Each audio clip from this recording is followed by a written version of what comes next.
बिस्मिल्लाहिर्रहमानिर्रहीम। अस्सलाम वालेकुम नाज़रीन, आप यूट्यूब चैनल देख रहे हैं। मैं इमरान खान हूं। एक बात याद रखिएगा कि इमरान खान साहब ने किसी किस्म की किसी बीमारी का बहाना नहीं बनाया। उनके ऊपर बहुत मुश्किल वक्त आया, इसके बावजूद उन्होंने बीमार होने से इनकार किया। उनके साथ प्रॉब्लम्स हुए, बाद औक़ात उनका वजन कम हुआ और ये रिपोर्ट भी होता रहा, लेकिन इमरान खान साहब ने कहा नहीं, मैं बिल्कुल ठीक हूं, मैं मुकाबला करूंगा। अब उनकी आंख के अंदर एक प्रॉब्लम पैदा हो गई है और उनकी बेनाई मुतासर होने का खतरा है। बिम्स अस्पताल से डॉक्टर्स 3 मरतबा आ चुके हैं, 16 जनवरी, 19 जनवरी और 21 जनवरी को। जेल इंतजामिया यानी मिलिट्री एस्टेब्लिशमेंट, उनका पैगाम यह है कि इलाज यहीं पे जेल के अंदर किया जाए। जबकि डॉक्टर आरिफ है, उन्होंने लिखकर दे दिया है कि इनका इलाज यहां पे नहीं हो सकता, उन्हें ऑपरेशन थिएटर ले जाना पड़ेगा जहां पे सारी सहूलियात और डॉक्टर्स मौजूद होंगे। 3 इंजेक्शन लगने हैं उन्हें।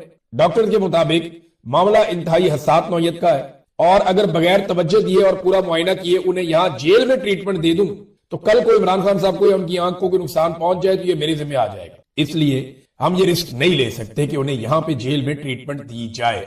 जेल में बैठा हुआ आदमी इनके ऊपर इतना हावी हो गया कि बैनुल-अक़वामी सतह पे या पाकिस्तान के अंदर इनके तमाम फैसले कैदी नंबर 804 के इर्द गिर्द घूम रहे हैं। अब जब तक ये कैदी नंबर 804 को अपने दिमाग से नहीं निकालेंगे तब तक ये कोई दिमाग के साथ फैसला कर नहीं पाएंगे, तब तक कोई ऐसा फैसला नहीं कर पाएंगे जिसमें दानिशमंदी हो।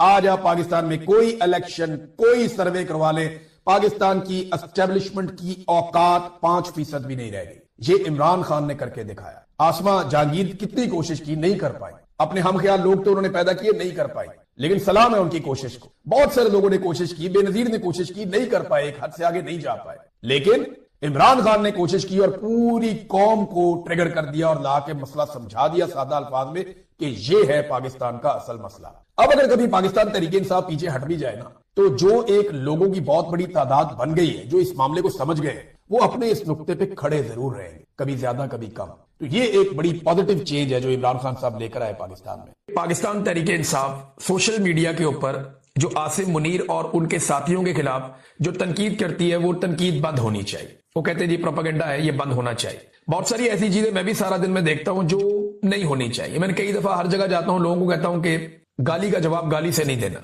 बहरहाल दूसरी जानब तहरीक इंसाफ ये कहती है कि जो जुल्म और जबर का सिलसिला है वो बंद किया जाए। यहां पे दोनों के सींग फंसे हुए हैं। यानी पीटीआई ये कहती है कि आप जुल्म और जबर बंद करें, हम तनकीद बंद कर देंगे। हुकूमत और एस्टेब्लिशमेंट ये कहती है नहीं जी, आप आसिम मुनीर और उनके साथियों में तनकीद बंद करें, फिर हम आपके साथ बैठेंगे, बात करेंगे। यहां पे इनके सींग फंसे हुए हैं। अब अगर पीटीआई के सोशल मीडिया को आप साथ रख देना, तो मैं एक चीज आपको बड़ी क्लियरली बता देता हूं कि इस वक्त पाकिस्तान में जो मौजूदा रजीम है, इसमें सबसे ज्यादा ताकतवर तो आसिम मुनीर साहब है।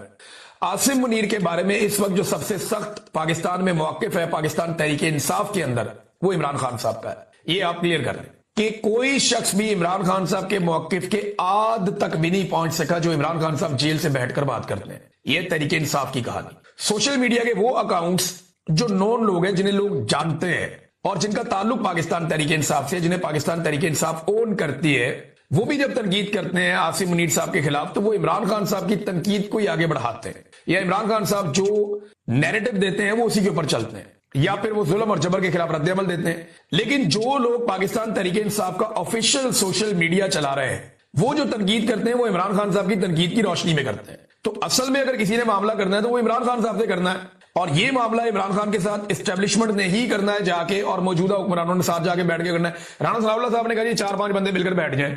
अब लोग उसके ऊपर कह रहे हैं जी कि इमरान खान साहब राजी नहीं होंगे बैठने के लिए, बाकी लोग बैठ जाएंगे। तो ये फैसला इमरान खान ने या मौजूदा रजीम ने करना है। मौजूदा रजीम अगर संजीदा होता, देखें ये बयानिया बनाया जा रहा है कि इमरान खान बात नहीं करना चाहते, या जो पाकिस्तान से बाहर मौजूद लोग हैं वो बात होने नहीं देना चाहते, तो अगर इमरान खान सुबह बैठ जाए बातचीत करने के लिए, तो कौन है जो कहे कि बात नहीं करनी चाहिए? बताए ना, पूरी दुनिया में कोई एक बंदा बताएं जो ये कहे कि इमरान खान को बातचीत नहीं करनी चाहिए। कोई ज़हनी मरीज ही होगा जो ये कहेगा कि बातचीत नहीं करनी चाहिए। मुझे तो नहीं लगता पाकिस्तान तहरीक इंसाफ का कोई ऑफिशियल सोशल मीडिया या जो लोग पाकिस्तान से जर्नलिस्ट बाहर आ गए हैं, कोई भी ये कहेगा कि इमरान खान को बात ही नहीं करनी चाहिए। ये तो सब कहते हैं कि जंगों का फैसला भी टेबल के ऊपर होता है। तो इमरान खान को और बाकी लोगों को अगर बैठ के बात करनी है तो बात करके कोई मसले का हल निकाल लें। अगर इमरान खान ने बात ना करनी होती तो पिछले साल मुज़ाकरात शुरू ना होते, और जब पिछले साल मुज़ाकरात हुए तो सबने उसको अप्रिशिएट किया कि ठीक है यार, इमरान खान ने फैसला किया है तो इसमें से कोई नतीजा निकलेगा या ये एक्सपोज हो जाएंगे। तो वो एक्सपोज हो गए, नतीजा निकला ही नहीं। देखिए दरअसल ये एक वारदात है जो मुझे दिखाई दे रहा है। कोई भी मुज़ाकरात इमरान खान से करने में संजीदा नहीं है। अगर ये संजीदा होते तो इमरान खान और बुशरा बीबी को इस वक्त सजाएं ना सुनाई जा रही होती। अगर ये संजीदा होते तो बैरून मुल्क जो सहाफी मौजूद है या दीगर लोग मौजूद हैं उन्हें इस वक्त सजाएं ना सुनाई जा रही होती। 85 साल की सजाएं इन्होंने दे दी। फिर जो पकड़ दकड़ हो रही है लगातार, जो प्रोपेगेंडा लगातार करवाया जा रहा है, ये ना करवाया जा रहा होता। फैज हमीद वाले बयान के बाद अली अशफाक का लाइसेंस मुअत्तल हो जाता है। फिर आप देखें ना इमरान खान साहब की कैद तन्हाई, इसको आप गौर करें। अगर मुखलिस होते मुज़ाकरात में तो इस वक्त इमरान खान की कम से कम अचकजई साहब से, बैरिस्टर गौर साहब से, अल्लामा राजा नासिर अब्बास साहब से या ऐसे लोगों से मुलाकात करवा देते जिन लोगों के बारे में एस्टेब्लिशमेंट कम से कम ये समझती है कि मामला फहम लोग हैं, ये मामला आगे हल होने की तरफ जाएगा। लेकिन किसी की इस तरफ तवज्जो नहीं है, ना कोई ये करना चाहता है। मेरी दानिश में ये मेरा एनालिसिस है। ये सिर्फ कह रहे हैं कि मुज़ाकरात करना चाहते हैं और इमरान खान नहीं चाह रहा मुज़ाकरात करना, ऐसा नहीं है। अगर कोई भी इमरान खान साहब से बात करने जाएगा तो वो बात कर लेंगे, लेकिन बातचीत होगी किन शराइत में, यहां मामला फंस जाता है। इमरान खान कहते हैं कि ये हुकूमत जाली है, ये अवाम ने बनाई नहीं, ये जबरदस्ती लाकर बिठाए गए हैं लोग। आप नया इलेक्शन करवा लें या फिर आप मैंडेट जो है वो वापस करें, यानी कोई इंसाफ की बात कर लें ना, कोई डेमोक्रेसी की बात कर लें। ये लोग कहते हैं नहीं खान साहब चुप करके बैठ जाए, कोई किसी किस्म की आपने सियासत नहीं करनी, कोई लड़ाई आपने नहीं करनी, आपके लिए हम रास्ते आसान कर देंगे, हुकूमत को इसकी मुद्दत पूरी करने दें। दूसरी कहानी ये, अब यहां पे जो भी फैसला करना है वो इमरान खान ने करना है। बाहर बैठा हुआ कोई आदमी हो, एक्स वाई जेड कोई भी हो, किसी के पास ना ये इख्तियार है, ना कोई मेरे ख्याल में ये चाहेगा कि वो इमरान खान साहब को यहां से कोई रिमोट कंट्रोल से कंट्रोल कर दे। ये हो ही नहीं सकता। इमरान खान इनसे कंट्रोल, इमरान खान का सोशल मीडिया है, लोग इमरान खान को सपोर्ट करते हैं, लोग इमरान खान की बात सुनते हैं। अगर वो ये कहे कि मैं आज मुज़ाकरात शुरू करता हूं और हम बैठे हैं पाकिस्तान के लिए, आओ बैठो, कोई रास्ता निकालते हैं, तो सबकी इज्जत बच जाएगी। लेकिन ये लोग ये चाहते नहीं, ये इनका प्लान नहीं है। ये सिर्फ दिखा रहे हैं कि हम मुज़ाकरात करना चाहते हैं, लेकिन मुज़ाकरात में संजीदगी किसी की नहीं है। अब सुहेल बड़ाई जैसे लोग जो हर दौर के डिक्टेटर के मदा सरा रहे हैं, हर दौर का डिक्टेटर, जिस दौर में जो भी डिक्टेटर आया, जो फौजी चीफ आया, ये हमेशा उसके मदा सरा रहे। आप उठाकर सुहेल बड़ाइच की सारी तहरीरें और सारी जिंदगी का आप रिकॉर्ड देख लें। हाई कोर्ट्स के ऑर्डर्स मौजूद थे, सलमान अकरम राजा साहब गए, उनको फिर भी नहीं मिलवाया गया और बड़ी सख्ती की गई पाकिस्तान तहरीक इंसाफ के कारकुनों पे। आज वहां पे टॉर्चर भी हुआ, तशद्दुद का निशाना भी बनाया गया कुछ कारकुनों को। तो ये पंजाब पुलिस की एक्टिविटीज हैं। अडयाला जेल का अमला है वो भी बिल्कुल ताउन नहीं करता, अदालती अहकाम जो है वो हवा में उड़ा दिए जाते हैं।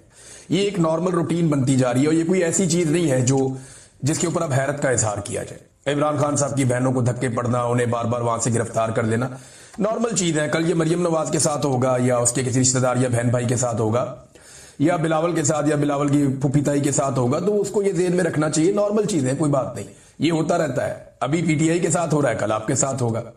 तो जो कुछ आप बोल रहे हैं ये आपको काटना पड़ेगा, मकाफाते अमल है। और ये जो हमारे इस वक्त मिलिट्री एस्टेब्लिशमेंट के साहिबान हैं, उन्हें लगता है कि वो हमेशा दूसरों को गंदा करेंगे, उनकी माओ बहनों को जलील करेंगे और उनको तकालीफ में मुब्तला करेंगे और ये कभी मुड़ के उन पे नहीं आएगा।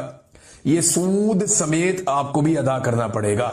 ये जो आग आपने लगाई है ना लोगों के घरों में, ये आपके अपने मिलिट्री एस्टेब्लिशमेंट के जो करता धरता है ना, ये आप दुनिया में जहां मर्जी भाग जाएं, ये आग आपके दरवाजों तक आएगी। यहां इस जग में भी आपको जवाब देना पड़ेगा। परवेज मुशर्रफ की मौत याद है ना, किस किस्म की बीमारी उन्हें लग गई थी, किन हालात में उन्होंने अपनी जिंदगी आखिर में गुजारी। अल्लाह रब्बुल इज्जत का कानून बड़ा सख्त है और फिर जाकर अल्लाह को जवाब भी देना पड़ता है जो मासूमों के साथ किया जाए। जैसे इंसानों को पकड़ पकड़ के अमेरिका के हवाले किया गया, जिस तरीके से कत्लेआम किया गया, सारी दुनिया जानती है। तो इमरान खान साहब ने क्या कहा, जरा ये आप सुने। ये बड़ी इमरान खान साहब के बड़े स्ट्रेट फॉरवर्ड बयान आते हैं आसिम मुनीर के बारे में। वो ये कहते हैं कि इस वक्त मुल्क का जो कंट्रोल है आसिम मुनीर फर्दे वाहिद के पास है। आसिम मुनीर इतना जालिम आदमी है कि एक ज़हनी मरीज है जैसे ये इमरान खान साहब ने कहा। आसिम मुनीर को कहा कि ये बहुत जालिम आदमी है और ये एक ज़हनी मरीज की तरह है। पाकिस्तान की तारीख में जितना जुल्म आसिम मुनीर ने किया अपने दौर में, इतना किसी और डिक्टेटर ने नहीं किया। ना इन्होंने बच्चे छोड़े, ना औरतें छोड़ी, ना बुजुर्ग और ज़ईफ लोगों को छोड़ा। फिर डॉक्टर यास्मीन राशिद की इमरान खान साहब ने जेल में एग्जाम्पल दी, क्योंकि वो अपनी बहन एक बहन से वो मिले उस्मा खानम से, तो वो बता रही हैं सारी बातें बाहर आकर कि डॉक्टर यास्मीन राशिद केस की उन्होंने मिसाल दी इमरान खान साहब ने कि वो कब से जेल में है और उनका कसूर क्या है। सिर्फ यही कसूर है कि उन्होंने कहा कि जी मैं पाकिस्तान तहरीक इंसाफ को नहीं छोड़ूंगी, और जिन लोगों ने छोड़ दिया पाकिस्तान तहरीक इंसाफ को, उन्हें आम माफी दे दी गई। बुशरा बीबी क्योंकि इमरान खान साहब के साथ डट के खड़ी हो गई तो उन्हें कहते तन्हाई में रखा हुआ है। अब ये अपनी कुर्सी की खातिर कुछ भी कर गुजरेगा। ये आसिम मुनीर के बारे में इमरान खान साहब ने कहा कि आसिम मुनीर साहब अपनी कुर्सी की खातिर, वैसे कुर्सी का जो पुरानी एक आईनी मुद्दत है जो हमेशा से हमारे मुल्क में राइज है, उसके मुताबिक आसिम मुनीर साहब के 3 साल अब पूरे हो गए। ये उनका फेयरवेल का टाइम चल रहा है, बिल्कुल आखिरी चंद दिन रह गए हैं। इसके अंदर वो नॉर्मली आर्मी चीफ तमाम कोर्स में जाते हैं, इधर उधर जाके मुलाकातें करते हैं, अलविदाई मुलाकातें करके खुदा हाफिज करके वाइंड अप कर देते हैं। आर्मी चीफ नॉर्मली ये करते हैं इन दिनों में। लेकिन आसिम मुनीर साहब ऐसी कोई भी एक्टिविटी नहीं कर रहे। इसका मतलब है जाना जुना कोई नहीं उन्होंने, और वो पक्के होके बैठे हुए हैं। अब इमरान खान साहब ये कह रहे हैं कि ये सिर्फ अपनी कुर्सी की खातिर कुछ भी कर गुजरेगा। ये इस मुल्क में आसिम लॉ है, मुल्क की इखलाकियात खत्म हो गई हैं। जिस तरह सिक्योरिटी फोर्सेज आम लोगों को गोलियां मार रही हैं, जिस तरह हमारे साथ हुआ पाकिस्तान तहरीक इंसाफ के कारकुनों को गोलियां मारी गई, जिस तरह मुरीदके में कत्लेआम हुआ, कश्मीर में जो कुछ हुआ अवाम के साथ, इसके पीछे सिर्फ एक आदमी है जो आसिम मुनीर है। यानी इमरान खान साहब का यह मानना है कि कत्ल और गारतगिरी के जितने वाकयात हुए उनके पीछे आसिम मुनीर साहब। देखिए, जनरल बाजवा ने बड़ा गंद मारा था पाकिस्तान की पॉलिटिक्स में। ख्वाजा आसिफ के बकौल जनरल बाजवा ने वो घटिया और इतनी ज्यादा सियासत की कि ख्वाजा आसिफ जैसा सियासतदान भी अपनी सारी जिंदगी में इतनी सियासत नहीं कर पाया। तो जनरल बाजवा की बड़ी घटिया सियासत थी, लेकिन गोलियां उसके दौर में नहीं चली। इस तरह बंदों का इस तरह कत्लेआम उसके दौर में नहीं हुआ। लेकिन अब इमरान खान साहब कह रहे हैं जो कत्लेआम हुए ये सारे के सारे इमरान खान साहब ने उठा के आसिम मुनीर साहब के खाते में डाले। उन्होंने कहा जी बिल्कुल इसके पीछे सिर्फ एक आदमी है जो आसिम मुनीर है। पीटीआई किसी से बातचीत नहीं करेगी। अच्छा, अब ये जो मुज़ाकरात के हवाले से ढोल पीटा जा रहा है कि मुज़ाकरात किए जाए, हुकूमत को अंगेज किया जाए, एक कदम हुकूमत आगे बढ़ जाए, पीटीआई एक कदम पीछे हट जाए, एहतजाज की सियासत खत्म कर दी जाए, ये आजकल बहुत शद्द और मत के साथ ये बयानियां इमरान इस्माइल साहब और फवाद चौधरी साहब ये ज्यादा बात कर रहे हैं, और गुज़िश्ता चंद दिनों से ये बहुत ज्यादा मुतहर्रिक भी है। इमरान इस्माइल साहब क्योंकि इतने पक्के सियासतदान नहीं है, वो इमरान खान साहब से उनके ताल्लुकात बहुत अच्छे थे, पुराने साथी थे, गवर्नर बन गए थे। लेकिन इमरान इस्माइल साहब वैसे भी कमजोर आदमी है, कच्चे आदमी है, फौरी तौर पे पैरों से निकल जाते हैं, तो वो बात भी बता देते हैं जो बात नहीं बताने वाली होती। तो इमरान इस्माइल साहब ने खुल के बता दिया कि हमारी तो एस्टेब्लिशमेंट ने मुलाकात करवाई शाह महमूद कुरैशी से और दीगर साथियों से, और वो राब्ते जो है वो मौलवी महमूद साहब के हैं, वो हमारी ये राब्ते वाब्ते करवा रहे थे। फवाद चौधरी साहब कभी ऐसी गलती या इस तरह की बात नहीं करेंगे। अब इमरान इस्माइल साहब और फवाद चौधरी साहब कह रहे हैं कि जी मुज़ाकरात करने पड़ेंगे, हुकूमत के साथ बैठकर बात करते हैं, अपोजिशन को इकट्ठा करते हैं, हुकूमत को इकट्ठा करते हैं, फिर एस्टेब्लिशमेंट के साथ मिलकर बात करते हैं। ये फवाद चौधरी साहब का फॉर्मूला है। इमरान खान साहब ने इसके ऊपर अब रिएक्शन दिया, क्योंकि वहां बात हुई ना जेल के अंदर, उन्हें बताया कि जी बाहर मुज़ाकरात के ढोल पीटे जा रहे हैं और ये कहा जा रहा है, और सुहेल अफरीदी को आपसे मिलने की अभी तक इजाजत नहीं दी गई। तो इमरान खान साहब ने कहा जी कि पीटीआई किसी से कोई बात नहीं करेगी, और मुज़ाकरात हमने इस जाली फार्म 47 की हुकूमत के साथ हम कैसे कर सकते हैं, इनसे बात करने का कोई फायदा नहीं है। एस्टेब्लिशमेंट ने जब भी हमारे साथ बातचीत की या कोई एंगेजमेंट हुई तो पाकिस्तान तहरीक इंसाफ पर बातचीत के दौरान जुल्म मजीद बढ़ा दिया गया, ना ही फार्म 47 ना ही एस्टेब्लिशमेंट के साथ, यानी ये जाली हुकूमत के साथ भी और एस्टेब्लिशमेंट के साथ भी पाकिस्तान तहरीक इंसाफ कोई बातचीत नहीं करेगी। इमरान खान साहब ने कैटेगोरिकली ये स्टेटमेंट दे दिया कि तहरीक की तैयारियां करो, जाके जो करना है वो भी इमरान खान साहब ने बता दिया, वो मैं आपको आगे बता देता हूं।